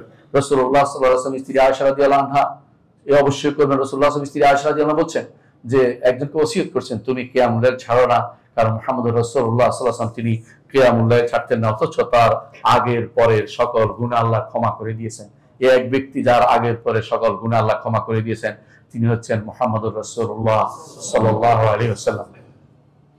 আর এক দলের ব্যাপারে বলা হয়েছে, ইরমালু মা শি'তুম ফাকাদ গাফারতু লাকুম, তোমরা যা ইচ্ছে তা করো, তোমাদের ক্ষমা করে। তারা হচ্ছে বদরেরা। বদরের ছাড়া কারোর জন্য এভাবে বলা হয়নি, তবে সেখানে বলা হয়নি যে পরের গুনাহ ক্ষমা করে বলে নাই, তোমাদের যা করো এটা বলছে। এটা হচ্ছে তাদেরকে স্বাধীনতা দেওয়া, তারা অন্যায় কোনো কিছু করেননি। সাহাবায়ে কেরাম রাদিয়াল্লাহু আজমাইন বদরি সাহাবাদের ব্যাপারে স্পেশাল যে ঘোষণা এসেছে, জীবনের শেষ মুহূর্ত পরীক্ষা করে দেখবেন, তারা ছিল শ্রেষ্ঠ আল্লাহর পছন্দনীয় ব্যক্তিত্ব, যাদের সাথে কারো কোনো তুলনা চলে না। এই জন্য যার আগে পরে সমস্ত গুনাহ ক্ষমা করে তিনি হচ্ছেন সৈয়দুল খালক মুহাম্মদুর রাসূলুল্লাহ সাল্লাল্লাহু আলাইহি ওয়াসাল্লাম। আর যাদের ব্যাপারে আল্লাহ তাআলা পছন্দ করেছে তাদেরকে বলছেন যা ইচ্ছা তা করো। এর অর্থ হচ্ছে তোমাদেরকে এখন যত ইচ্ছা করতে পারো, তোমাদের আল্লাহ সন্তুষ্টি এসেছে, অন্যায়ের দিকে তোমাদের পা যাবে না, সেভাবে আল্লাহ তাআলা তাদেরকে নিয়ন্ত্রণ করে দিয়েছেন। আল্লাহর বিশেষ রহমতে তাদেরকে আল্লাহ তাআলা বিশেষ ফজিলত দান করে দিয়েছেন। তৃতীয় যে কাজটি করতে হবে রমজান মাসে, তা হচ্ছে সাদাকা দিবেন বেশি বেশি করে। রমাদান মাসে বেশি বেশি দান করবেন। রাসূলুল্লাহ সাল্লাল্লাহু আলাইহি ওয়াসাল্লাম বেশি বেশি দান করতেন, এমনিতেই তিনি বেশি দান করতেন। আর রমাদান মাসে তিনি বেশি দান করতেন, আরো বেশি দান করতেন যখন জিবরিল তার কাছে আসতেন। জিবরিলকে যখন তিনি কোরআন শোনাতেন, জিবরিলও তাকে কোরআন শোনাতো। এই জন্য রমাদান মাসে দান করবেন সবচেয়ে বেশি। এই দানের মধ্যে অন্যতম হচ্ছে অনেকেই যাকাত প্রদান করেন রমাদান মাসে। অবশ্যই এটা একটা সুবিধা অসুবিধা নেই। রমজান মাসে আপনি হিসাব করে যাকাত দিবেন এবং যাকাতের খাতগুলো নির্ধারণ করে পৌঁছে দিবেন। এটা একটা ভালো কাজ, অসুবিধা নেই এটাতে। অন্য সময় আপনার মাস পুরো হইতে পারে, রমজান মাসেই যে আপনার বছর পুরো হচ্ছে এটা তো ঠিক নয়। আপনাকে কমিয়ে এনে এই মাসে দিতে অনেকে চাইবেন, যে হয়তো কারো 11 মাস হয়েছে আমি এই মাসে দিয়ে দেই, বা রমজান পর্যন্ত 11 মাস হয়েছে দিয়ে দেন, পরবর্তী এই মাস থেকে আবার গণনা করতে আপনার সুবিধা হবে। এই জন্য আপনি অগ্রিম দিয়ে দিলে কোনো অসুবিধা নেই। এই মাসে দিয়ে আপনি এই মাসে অতিরিক্ত সওয়াব কামাতে পারবেন। রাসূলুল্লাহ সাল্লাল্লাহু আলাইহি ওয়াসাল্লাম একটা হাদিসে এসেছে, তিনি বলেছেন আফদালুস সাদাকাতে সাদাকাতুন ফি রমাদান। রমাদান মাসে যে সাদাকা করা হয় সেটা হচ্ছে উত্তম সাদাকার অন্তর্ভুক্ত। সেটা রমাদান মাসে সাদাকা করবে। রমাদান মাসে সাদাকার আরেকটি পর্যায় হচ্ছে, আরেকটি দিক হচ্ছে মানুষকে খাওয়ানো। আল্লাহ তাআলা কোরআনে কারীম বলেছেন ওয়াইতুমুনা তাআমা আলা হুব্বিহি মিসকিনা ওয়া ইয়াতীমা ওয়া আসীরা। তারা খাওয়ায় আলা হুব্বিহি, খাবারটার প্রতি তার অত্যন্ত আগ্রহ আছে খাওয়া, কিন্তু নিজে না খেয়ে অন্যকে দান করে ইসার করে। এর অর্থ এটাই বেশি শুদ্ধ যে তিনি আল্লাহ নিজে খাইয়ে ফেলতে পারেন, কিন্তু দরকার আছে পরিবারে রাখতে পারেন, সন্তান রাখতে পারেন, না করে তিনি আল্লাহর রাস্তায় দান করেছেন, খাওয়া দিয়েছেন গরিবদেরকে। ওয়াইতুমুনা তাআমা আলা হুব্বিহি মিসকিনা ওয়া ইয়াতীমা ওয়া আসীরা। মিসকিন, ইয়াতীম এবং কয়েদিদের জন্য তিনি নিজের খাবারটা বরাদ্দ করেন। আল্লাহ তাআলা তাদের প্রশংসা করেছেন। রমাদান মাসে এটা অবশ্যই করবেন। রাসূলুল্লাহ সাল্লাল্লাহু আলাইহি ওয়াসাল্লাম একটি হাদিসে বলেছেন কোন মুমিন যদি কোন মুমিনকে খাবার খাওয়া তার ক্ষুধার উপরে, আল্লাহ তাআলা তাকে জান্নাতের ফল থেকে খাবার খাওয়াবেন। এবং রাসূলুল্লাহ সাল্লাল্লাহু আলাইহি ওয়াসাল্লাম আরেকটি হাদিসে আসে কোন মুমিন যদি কোন পিপাসার্ত ব্যক্তিকে পানি পান করায়, তা আল্লাহ তাআলা তাকে রাহিকুল মাখতুম থেকে তাকে পান করাবেন। ইমাম তিরমিজি হাসান সনদে হাদিসটি বর্ণনা করেছেন। এর অর্থ হচ্ছে এটা একটা সুযোগ, আপনাকে সেটা করতে হবে। এই জন্য আপনি দেখবেন মক্কা মদিনাতে একটা প্রতিযোগিতা পড়ে যায়, কে কাকে নিবে, কে কাকে খাওয়াবে। কারণ মনে করি এটা একটা সুযোগ আমার জন্য। অনেকে মনে করেন যে অন্য মাসে দেখেন না কেন, তারা দেখছে এই মাসে আমল বেশি, সব এটা করতেই পারে, আপনিও করতে পারেন। অন্য মাসের দোহাই দিয়ে এই মাসে বন্ধ রাখবেন না। এই মাস হতেও পারে এই মাসে দেওয়ার পর আপনার অভ্যাস তৈরি হয়ে যাবে, আপনি দিতেই থাকবেন। আমি মদিনাতে দেখেছি কোন ডাক্তার সাহেবকে রমজান মাস আসলে তারা এত বেশি দেউলিয়া হতেন, খাবার কিভাবে পৌঁছে দিবেন টেনশন থাকতেন। বাংলাদেশি ডাক্তাররাও তারা প্রভাবিত হয়েছে দ্বারা, আলহামদুলিল্লাহ। অনেক মানুষকে আমরা দেখেছি এই কাজ করতে। আপনারাও সেরকম দেউলিয়া হন, বেশি বেশি দেওয়ার চেষ্টা করুন। রাসূলুল্লাহ সাল্লাল্লাহু আলাইহি ওয়াসাল্লাম কি করতেন? আজওয়াদু মা ইয়াকুনু মিনার রিহিল মুরসালা, তিনি প্রবাহিত বাতাসের চেয়েও বেশি মানুষের গায়ে খাবার পৌঁছে দিতেন, মানুষের কাছে খাবার দান পৌঁছে দিতেন। দ্বিতীয় যে কাজটি করবেন, সওমের ইফতার তাফতির করাবেন, অর্থাৎ রমজানের রোজাদারকে ইফতারি করাবেন। রোজা ইফতারি করাবেন। রাসূলুল্লাহ সাল্লাল্লাহু আলাইহি ওয়াসাল্লাম বলেছেন একটি হাদিসে, কেউ যদি রমাদান সওমকে ইফতারি করা তার সমপরিমাণ সওয়াব সে পাবে, কিন্তু রোজাদারের কোনো সওয়াবের কমতি হবে না। সুতরাং আপনি এটা দান করতেই পারেন, এমন ভাবে দিবেন যে আপনি দেখানোর জন্য, জানানোর জন্য নয়। অনেকে দেখা যায় রমজান মাসে ইফতার মাহফিল করে, এটা করবেন না। ইফতার মাহফিল করে দেখানোর কিছু নয়, আপনি দিয়ে যাবেন, কেউ জানতেও পারবে না। রমাদান মাসে আমরা যখন মক্কা মদিনা যাই, কে যে খাবার খাওয়ালে খুঁজে বের করেও পাই না, অথচ মানুষ এসে দিচ্ছে, কোত্থেকে দিচ্ছে জানি না। খুঁজে জিজ্ঞাসা করলে বলে যে এক লোক দিয়ে গেছে, বলতে রাজি নেই। এরকম হাজার হাজার মানুষকে তারা খাওয়াচ্ছে। কেউ বলে না যে অমুকের ইফতারি, একটা সাইনবোর্ড টানিয়ে দেওয়া, ছবি তুলিয়ে দিয়া ফেসবুকে দেওয়ার মতো কাজ তারা করে না। অথবা এই কাজগুলো দূরে থাকবেন। এগুলো হচ্ছে রিয়া, এগুলো হচ্ছে লোক দেখানো কাজ, এগুলো আপনার আমলকে বিনষ্ট করে দেয়। আপনি এই জন্য ইফতার মাহফিলের যে সমস্ত ঘটা কাজ করে, এগুলো থেকে দূরে থাকার চেষ্টা করবেন। দয়া করে এই কাজে কাউকে ডাকবেন না, আমাকেও ডাকবেন না, কারণ আমি এটা পছন্দ করি না। ইফতার মাহফিলের জন্য হাজির হই না রমজান মাসে, কারণ এগুলো বেশিরভাগই রিয়ার কাজে থাকে। এই রিয়া থেকে আপনি যতই বলেন না কেন, বেশিরভাগ ব্যাংকওয়ালারা এই রিয়াগুলি বেশি করে। ব্যাংকের যারা ওদেরকে খাওয়ায় কি জন্য? যাতে করে পরবর্তীতে ব্যাংকে মানুষ আসে। এটা তো আল্লাহর দিন দিয়ে দুনিয়া কামানোর উদ্দেশ্য, আর কিছুই না। এটা বেশিরভাগ মানুষগুলি করে। অনেকেই দেখবেন যে এই মাসে এসে ইফতার মাহফিলের জন্য ওই নেতারা এই বেশিগুলি করে, রাজনৈতিক নেতারা ইফতার মাহফিলের ব্যবস্থা করে। নিজে রোজা রাখছে কিনা আল্লাহ জানে, কিন্তু ইফতার মাহফিল করার জন্য খুব ব্যস্ত হয়ে পড়ে। এমনকি অনেকে দেখানোর জন্য আবার এতিমখানায় যায় ইফতার করে, বোঝানোর জন্য আমি এতিমের সাথে ইফতার করছি। এতিমের ইফতারের দরকার নেই, এতিমের টাকা দেওয়া দরকার। প্রতি মাসে তাকে যথাযথ দিন শিক্ষা দিয়ে তাকে প্রতিপালন করা দরকার। এই জাতীয় লোক দেখানোর কাজ থেকে তাদেরকে বিরত রাখতে হবে। আপনারা সেখানে উপস্থিত হবেন না এবং ঘোষণা দিবেন যে লোক দেখানোর কাজের জন্য আপনাকে জন্য আল্লাহ তাআলা নিয়ন্ত্রণ করেন নাই। আপনি দিবেন এমন ভাবে যে কাউকে দেখাননি এমন ভাবে দেওয়ার চেষ্টা করবেন। এটা ঈমানদারের কাজ, এটা ঈমানদার এটার ভিতরে নীতিকে সীমাবদ্ধ রাখে। অন্য একটা হাদিস আছে, রাসূলুল্লাহ সাল্লাল্লাহু আলাইহি ওয়াসাল্লাম বলেছেন, কেউ যদি রমাদান মাসে রোজাকে ইফতার করা, তো তার গুনাহসমূহ ক্ষমা হয়ে যাবে এবং তার ঘাড় আল্লাহ তাআলা জাহান্নাম থেকে মুক্ত করবেন। এই হাদিসটিও সনদ সহিহ বলে আলেমরা বলেছেন। এর অর্থ হচ্ছে এই দুটি কাজ আপনার অবশ্যই এই রমাদান মাসের সদাকার অন্তর্ভুক্ত হবে। রমাদান মাসে সদাকা করবেন, সাধারণ দান তো আছেই, এবং বড় দান ফরজ দান তো করবেনই, অর্থাৎ যাকাতও দিবেন। এই কাজগুলিও করবেন। 4 নম্বর যে কাজটি করবেন রমাদান মাস, হচ্ছে কিরাআতুল কোরআন, কোরআন তিলাওয়াত করবেন। এর আগে শুনেছেন রমাদান মাসে নাজিল হয়েছে যেহেতু কোরআন, আপনার জন্য দায়িত্ব হচ্ছে কোরআনের মাস, কোরআন নিয়ে থাকবেন। রাসূলুল্লাহ সাল্লাল্লাহু আলাইহি ওয়াসাল্লাম এই মাসে কি করতেন? তিনি এই মাসে জিবরিলের সাথে কোরআন মুদারাসা করতেন। মুদারাসাতে একজন বলতেন, একজন শুনতেন। আপনি সেভাবে নিজে কোরআন নিয়ে থাকবেন। এবং এই মাসে কেউ, ওসমান রাদিয়াল্লাহু আনহু এই মাসে প্রতিদিন রাতে 1 খতম করতেন। অনেকে বলে নিচে পড়া বেদাত নয়, সফে সালিন যা করছেন তা বেদাত নয়, এটা আপনাকে মনে রাখতেই হবে। এর অর্থ হচ্ছে অনেকে, হ্যাঁ তার কাছে হয়তো মনে হতে পারে আমার কাছে এটা ভালো নয়। অন্য একটা হাদিসে আছে রাসূল সাল্লাল্লাহু আলাইহি ওয়াসাল্লাম যেটা নিষেধ করে হচ্ছে বুঝে নাই বলেছেন, কিন্তু যে বুঝে তার জন্য সেটা নয়। যে ব্যক্তি কোরআন অনবরত পড়ে যাচ্ছে বুঝে নাই, এটা থেকে নিষেধ করেছেন রাসূল। কিন্তু যারা বুঝে, কোরআন অর্থ বুঝে, তাদের জন্য যত বেশি পড়বে তত বেশি লাভ। কারণ তার অর্থ বুঝে পড়তেছে, তার মজা লাগতেছে। এই বেশি যত বেশি পড়তে পারবে, সেটা বাধা দেওয়ার কোনো জিনিস নাই। 3 দিন 5 দিন নির্ধারণ না করাই উচিত। কারণ সালফে সালেহিন কেউ 1 দিন 1 রাতিতে কোরআন খতম করতেন, কেউ 3 দিন করতেন, কেউ 7 দিনে করতেন, কেউ 10 দিনে করতেন, এমনকি কেউ সালাতে খতম করতেন। এটাও আমাদের বর্ণনাতে এসেছে। ইমাম শাফি রাহমাতুল্লাহ আলাইহি রমাদানের মধ্যে 60 খতম করতেন। ইমাম আসওয়াদ ইবনে ইয়াজিদ তিনি 2 দিনে 2 রাতিতে একবার কোরআন রমাদানের মধ্যেই তিনি কোরআন খতম করতেন সালাতের মধ্যে। ইমাম জুহরি যখন রমাদান মাস আসতো, আপনারা জানেন যে তিনি হচ্ছেন হাদিসের জাংশন বুঝেন, চতুর্দিক থেকে হাদিস তার কাছে এসে অন্যদিকে যায়। রমাদান মাসে তিনি কোনো হাদিসের দাস দিতেন না। রমাদান মাসে তিনি শুধুমাত্র কোরআন নিয়ে থাকতেন এবং বলতেন যে না, আজকে দিনে আমি কোনো আলেমদের সাথে বসার জন্য সময় নাই আমার, আমি এখন শুধু কোরআন নিয়ে থাকবো। কোরআন নিয়ে তিনি ব্যবসা। ইমাম মালিক রাহমাতুল্লাহ আলাইহি মসজিদে নববীর দাস দিতেন, কিন্তু তিনি সেই রমাদান মাসে আর তিনি দাসের ব্যবস্থা করতেন না। বলতে এই মাস হচ্ছে কোরআনের মাস। সুফিয়ান সাউরি রাহমাতুল্লাহ আলাইহি এবং সুফিয়ান ওয়াইনা, আমরা কিন্তু সমস্ত ইবাদত ত্যাগ করে রমাদান আসলে একমাত্র কোরআন নিয়ে তারা অবস্থান করতেন। এই জন্য অনেকে আছে রমাদান মাসে কোরআনকে পড়ে, আবার কেউ সাধারণ পড়া পড়ে, কেউ অর্থ সহ পড়ে। তবে নিঃসন্দেহে অর্থ সহ পড়া, বুঝে পড়া বেশি উত্তম, কোনো সন্দেহ নাই। কিন্তু সাধারণ পড়াকে অনুৎসাহী করা, অনুৎসাহ করা যাবে না। সাধারণ পড়াটা গুরুত্বপূর্ণ, সালফে সালেহীন সেটা করতেন এবং সেটা গুরুত্বের সাথে নিতে হবে যে এভাবেও পড়বো, ওইভাবেও পড়বো। কিন্তু কোনোভাবে যেটা না হয় সেটা হচ্ছে অনেকে এসে রমাদান মাসে এসে ফিতনা তৈরি করেন। কি করে এসে কেউ কোরআন পড়তে যার কাছে এসে ইসলামের অমুক তমুক বিধান, অমুকটা প্রতিপালিত হচ্ছে না, অমুকটা হচ্ছে না, এই জাতীয় কথা তুলে ধরে তাকে নষ্ট করতে, এতেকাফ নষ্ট করে, তার সময় নষ্ট করে, এটা করা যায় না। কেউ যদি এরকম এসে আপনার কাছে বলতে থাকে, সঙ্গে সঙ্গে বলবেন যে আপনি কোরআন তেলাওয়াত করেন অথবা বাইরে যান, আমি ব্যস্ত আছি, স্পষ্ট বলে দিবেন। কারণ এখানে আর সময় নষ্ট করার কোনো সময় নেই। আপনার এতেকাফে এসে কেউ কেউ হয়তো অনেক কথা বলতে থাকবে, রমজান মাসে এসে আপনাকে তৈরি করবে কি জন্য, যে আপনারা যে রোজা রাখছেন, রোজা হয় নাই, আপনি একদিন আগে রোজা করেন, একদিন আগে ভাঙেন, এই জাতীয় ফেতনাবাজদেরকে দূরে রাখবেন। এগুলো আলোচনা করে থেকে মসজিদ থেকে বের করে দিবেন যে ফেতনাবাজ, এগুলো সময় নাই। আমাদের সময় হচ্ছে কোরআন তেলাওয়াতের অর্থ সব বুঝবো, কোরআন নিয়ে থাকার। এখানে অন্য কোনো স্টাডি কিছু চলবে না, অন্য কোনো বৈঠক চলবে না। কোরআনে কারিমে এখানে আপনার কোরআনে কারিম নিয়ে শুধুমাত্র আপনার সময় কাটাতে হবে। সর্বসাধারণ অনেকে কোরআন পড়ে কাঁদতেন, রাসূলুল্লাহ সাল্লাল্লাহু আলাইহি ওয়াসাল্লাম নিজে কোরআন শুনে কেঁদেছেন। আপনি কোরআন পড়ে, কোরআন শুনে যদি আপনার কান্না আসে রমাদান মাসে ইমানের পিছনে, কখন আসবে ইমানের পিছনে সে কান্না? যখন অর্থ বুঝেন, আপনি অবশ্যই কাঁদবেন।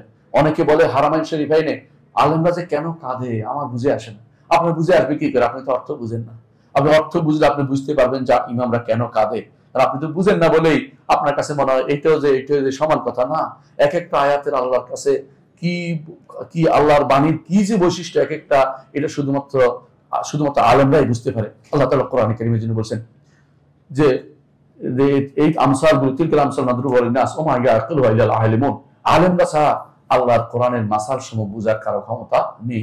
এই জন্য ইবনে তাইমিয়া রাহমাতুল্লাহ আলাইহি যখন তিনি কোনো মাসাল বুঝতেন না, কোনো কোরআনের কোনো মাসাল বুঝতেন না, উদাহরণ বুঝতেন না, তখন তিনি বারবার কান্নাকাটি শুরু করে দিতেন যে আমি এখন আলেম হতে পারি নাই। আলেম না হওয়ার কারণে আমি কোরআনের উদাহরণ সহ বুঝতে পারছি না, কোরআন কি বলছে বুঝতে পারছি না। আল্লাহ তাআলা তিনি বলতেন যে এরপর আল্লাহ তাআলা আমাকে উন্মুক্ত করে দিতেন, নতুন করে আল্লাহ তাআলা আমাকে দান করতেন। আল্লাহর কাছে কান্নাকাটি করলে আল্লাহ তাআলা তার কোরআন বুঝার জন্য তৌফিক মানুষকে দান করেন। পঞ্চম যে কাজটি করবেন তা ইতিকাফ করবেন। রাসূলুল্লাহ সাল্লাল্লাহু আলাইহি ওয়াসাল্লাম তিনি ইতিকাফ করতেন। যে বছর দুনিয়া থেকে চলে গেছেন সেই বছর তিনি 20 দিন ইতিকাফ করেছেন। ইমাম বুখারী রাহমাতুল্লাহ জানিয়েছেন 20 দিন করেছেন। এক বছর তিনি ইতিকাফ করেন না, সেটা কাজা করেছেন। কেউ বলেছেন, কেউ বলছেন না, তিনি যেহেতু ডবল চলে যাচ্ছেন এই জন্য তিনি আল্লাহ শুকরিয়া দান বেশি করেছেন। যাই হোক, এই জন্য ইতিকাফ খুবই গুরুত্বপূর্ণ। ইতিকাফে কি কি করবেন? তেলাওয়াত করবেন, সালাত আদায় করবেন, জিকির করবেন, দোয়া করবেন। ইতিকাফে গল্প গুজব করবেন না, মোবাইলটা আনবেন না, মোবাইল দূরে রাখবেন। এমন কেউ যদি আপনাকে খোঁজ দেয়, খুঁজে আসবে, দরকার হলে এই মোবাইল নামক সংস্কৃতি আপনার ইতিকাফে ঢুকাবে। আর কেউ যদি গল্প করতে আসে, গল্প করবেন না, কোনো গল্প করবেন না। মাসআলা যদি কোনো দিতে পারেন সেটা বৈধ, কোনো সমস্যা নেই। কিন্তু এটা আলেমের কাছে যেন হয়, জাহেলের কাছে মাসআলা নিতে বসবেন না, বা জাহেল তথাগত চিন্তাবিদদের কাছে এক মুহূর্তের জন্য বসবেন না, আপনাকে বিভ্রান্ত করে দিবে। বিশেষ করে রমজানের শেষ দিনগুলোতে আপনি ইতিকাফ করবেন কেন? যাতে লাইলাতুল কদর পেতে পারেন।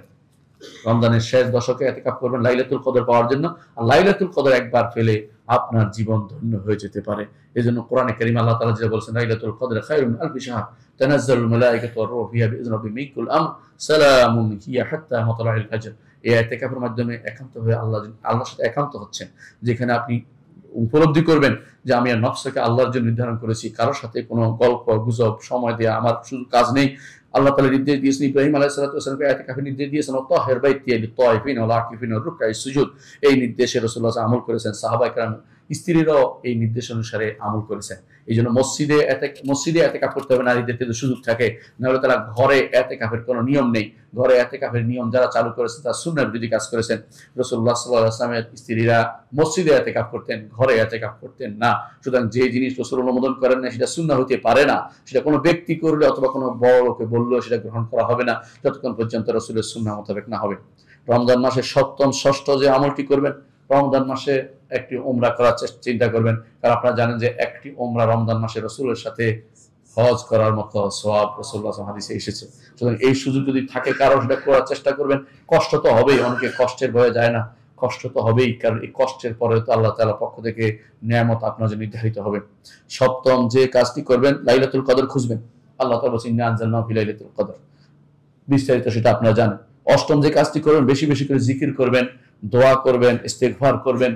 কেন করবেন? কারণ আল্লাহ তাআলা কোরআনে কারীমে যেখানে সাওমের কথা বলেছে, সাওমের ফরজের কথা বলছে, এরপর আয়াতে বলছেন, ওয়াইজা সাআলাকা ইবাদি আন্নী ফাইন্নী করিব উজিবু দাওয়াতাদ দাঈ ইযা দাআন। এর অর্থ হচ্ছে সাওমের সাথে দোয়া ওতপ্রোতভাবে জড়িত। সওমের পর পরেই আপনার দোয়া করতে হবে, আল্লাহ তাআলা সেটা আমাদেরকে জানিয়েছেন। নবম, যদি কেউ কিছু করতে পারে সেটা হচ্ছে যদি মসজিদের সালাতের পরে, ফজরের সালাতের পরে সূর্য ওঠা পর্যন্ত বসতে পারেন, তাহলে পূর্ণ উমরার সওয়াব আপনি পাচ্ছেন, হজ এবং উমরার সওয়াব পাচ্ছেন। এটা যদি করতে পারেন ভালো। আমি জানি যে অনেকে এটা সম্ভব হয় না, কিন্তু যার আল্লাহ তাআলা ক্ষমতা দিবে সে যেন করতে পারে, চেষ্টা করবেন। যেহেতু রাতের বেলা যদি কেউ ঘুমিয়ে থাকেন, দিনের বেলায় সময়টুকু অল্প সময়, হয়তো 1 ঘন্টা 2 ঘন্টা যদি কোনো আপনি কাটাতে পারেন, কেরাতুল কোরআনে কাটাবেন, বাকি সময়টা আপনি সালাত পড়ে তারপর যেতে পারেন, তাহলে প্রতিদিন একটা হজ একটা উমরার সওয়াব আপনি অর্জন করতে পারবেন। আর 10 নম্বর কাজ হচ্ছে সালাতুর রাহিম। এই মাসে অবশ্যই রাহিমের সালাতুর রাহিম করবেন। সালাতুর রাহিম অর্থ হচ্ছে আপনার আত্মীয়তা সম্পর্ক বজায় রাখা। সালাতুর রাহিম যেটা আত্মীয়তা সম্পর্ক, অনেক মাস হয়েছে আপনি অনেকের সাথে যোগাযোগ করেননি, অনেক কিছু করেন। দুনিয়ার এখন বর্তমান যে অবস্থা দাঁড়িয়েছে, অনেকে বাবা মার খোঁজ নিতে পারে না, আত্মীয় স্বজন খোঁজ নিতে পারে না।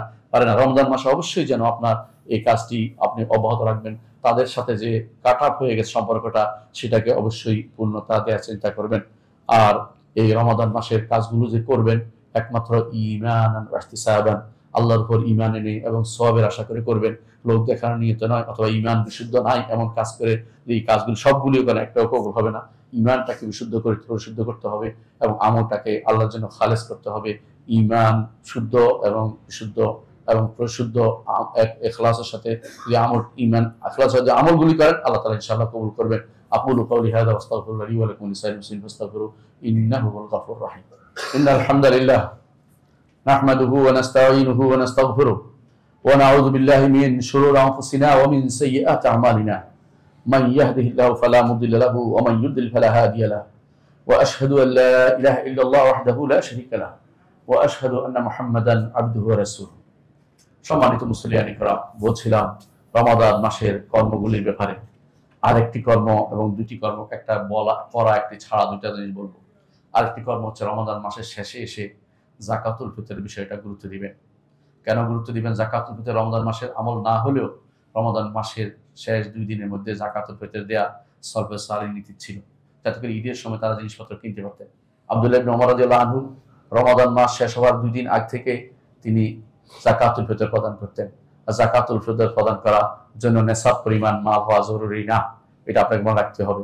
যার ঈদের দিনে নিজের চলার মতো সামর্থ্য আছে, অতিরিক্ত সম্পদ আছে, যেটা দিয়ে যাকাতুল ফিতর দিতে পারে, সেটা দিয়ে সে যাকাতুল ফিতর দিবে। এজন্য এই যাকাতুল ফিতর সবাইকে ভাগ করে দিবেন, পৌঁছে দিবেন। যাকাতুল ফিতর খাবার দিয়ে দিবেন রাসূলের সুন্নাত আদায়ের জন্য, এটা গুরুত্বের সাথে নেবেন। অন্য কোনো কাজ যতই জায়েজ তৈরি করা এক কথা, আর রাসূলের সুন্নাহ মোতাবেক আমল করা আরেক কথা, এটাকে আপনি খেয়াল করবেন। যাকাতুল ফিতর প্রদান করবেন শেষে। হ্যাঁ, যদিও যাকাতুল ফিতর ওই সময় আসে যখন ঈদের চাঁদ উঠে যায়, কিন্তু অগ্রিম দিতে পারবেন, যাতে করে যা উপকারী হয় মানুষের। ইমাম আবু হানিফা রাহমাতুল্লাহ আলাইহি সেটাকে রমজানের শুরু থেকে দেওয়া বৈধতা দিয়ে বলেছেন, বৈধ বলে তাদের উপকারে আসে, রমজানও তাদের কাজে লাগে। কিন্তু আমরা সুন্নাহ মোতাবেক বলবো, যেহেতু সলফে সালিহিনের কাজ ছিল। আব্দুল্লাহ ইবনে ওমর রাদিয়াল্লাহু আনহু তিনি বলতেন 2 দিন আগ থেকে অর্থাৎ ঈদের 2 দিন আগ থেকে তারা দেওয়ার ব্যবস্থাপনা করে, যাকাতুল ফিতর দেওয়ার ব্যবস্থা করবেন। আর আরেকটি কাজ করে হলো পরিত্যাগ করা। পরিত্যাগ কি করবেন? রাসূলুল্লাহ সাল্লাল্লাহু আলাইহি ওয়াসাল্লাম বলেছেন, মান লাম ইয়াদা কাওলা যুর ওয়া আমালা বিহি ফালাইসা লিল্লাহি হাজাতুন আন ইয়াদা তাআমাহু ওয়া শারাবাহু। খারাপ কথা এবং খারাপ কাজ যদি ছেড়ে না দিতে পারেন, জাহলা এবং মূর্খতা ছেড়ে দিতে না পারেন, তাহলে আপনার খাবার পানীয় ত্যাগ করার মধ্যে কোনো উপকার নেই। এই জন্য এই কাজগুলি পরিত্যাগ করতে হবে। খারাপ কথা এবং খারাপ কাজ কি হতে পারে? সমস্ত গুনার কাজ খারাপ কথা এবং খারাপ কাজ। খারাপ কথা দিয়ে হয়, মিথ্যা কথা খারাপ, কাউলা জুর, মিথ্যা কথা, মিথ্যা কাজ।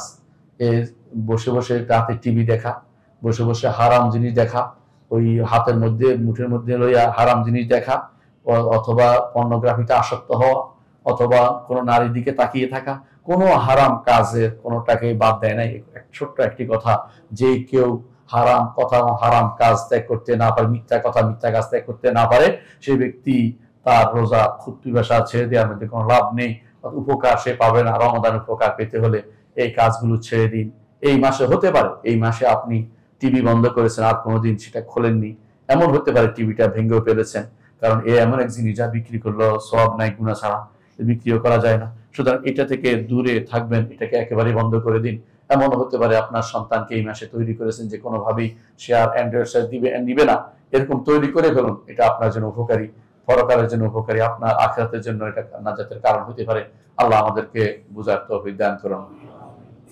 আলা ওয়া সাল্লু আলা সাইয়্যিদিল বাশারিয়া মুহাম্মদ ইবনে আব্দুল্লাহ কামা আমara আল্লাহু আযza ওয়া জাল্লা ফি কিতাবিহি وثنى بملائكة المسبحة القدس وثلث بكم أيها المؤمنون فقال تعالى مخبرا وآمرا إن الله وملائكته يصلون على النبي يا أيها الذين آمنوا صلوا عليه وسلموا تسليما وقال النبي صلى الله عليه وسلم من صلى عليه مرة صلى الله عليه بعشرا اللهم صل على محمد وعلى آل محمد كما صليت على إبراهيم وعلى آل إبراهيم إنك حميد مجيد اللهم بارك على محمد وعلى آل محمد كما باركت على إبراهيم وعلى آل إبراهيم إنك حميد مجيد اللهم ارض عن الخلفاء الراشدين أبي بكر وعمر وعثمان وعلي وعن سائر الصحابة والتابعين رضوان الله عليهم أجمعين اللهم اغفر لنا ولإخواننا الذين سبقونا بالإيمان ولا تجعل في قلوبنا غلا للذين آمنوا ربنا إنك رؤوف رحيم اللهم اغفر لنا أجمعين। আল্লাহ আমাদের সবাইকে আপনি ক্ষমা করে দিন। আল্লাহ আমাদের সবাইকে আপনি রমজান পাওয়ার তৌফিক দান করুন। আর রমজান থেকে সর্বোচ্চ উপকৃত হওয়ার তৌফিক আমাদের দান করুন। আর রমজানের সমস্ত আমলগুলি করার তৌফিক দান করুন। আল্লাহ আমাদেরকে আপনি সমস্ত আমল কবুল করুন। রমজান আমলগুলি কবুল করুন। আল্লাহ আমাদের আমলকে রিয়া মুক্ত করে দিন। আল্লাহ আমাদেরকে হারাম কাজ, হারাম কথা থেকে দূরে থাকার তৌফিক দান করুন। আর রমজান মাস আমাদের জন্য পরিবর্তনের মাস হিসেবে আল্লাহ আমাদের জন্য কবুল করুন। আমরা রমজানের পরে আরো ভালো হয়ে যেতে পারি তৌফিক আমাদের দান করুন। আল্লাহ আমাদেরকে আপনি কবুল করুন, আমলগুলি কবুল করুন। আল্লাহ আমাদের মধ্যে যারা অসুস্থ আছে তাদের সুস্থতা দান করুন। বিশেষ করে এক বোন আমাদের ছাত্রী আছে, তার সেখানে পড়েন, তিনি দোয়া চেয়েছেন আল্লাহ এখানে আমাদের কাছে পড়েন মসজিদে মুসল্লিও, তাকে আপনি তার আত্মীয় স্বজনকে অসুস্থ আছে তাকে আপনি সুস্থতা দান করুন। আল্লাহ আমাদেরকে আপনি সুস্থতা দান করুন, আমাদেরকে সঠিক পথে পরিচালিত করুন। আমাদের মধ্যে যারা বিপদগ্রস্ত এগুলো থেকে উদ্ধার করে দিন। আমাদের যারা কবরে শুয়ে গেছে আত্মীয় স্বজন তাদেরকে আপনি ক্ষমা করে দিন। আল্লাহ আমাদের আব্বা যান যারা আত্মীয় স্বজন যারা শুয়ে গেছে তাদেরকে আপনি ক্ষমা করে দিন।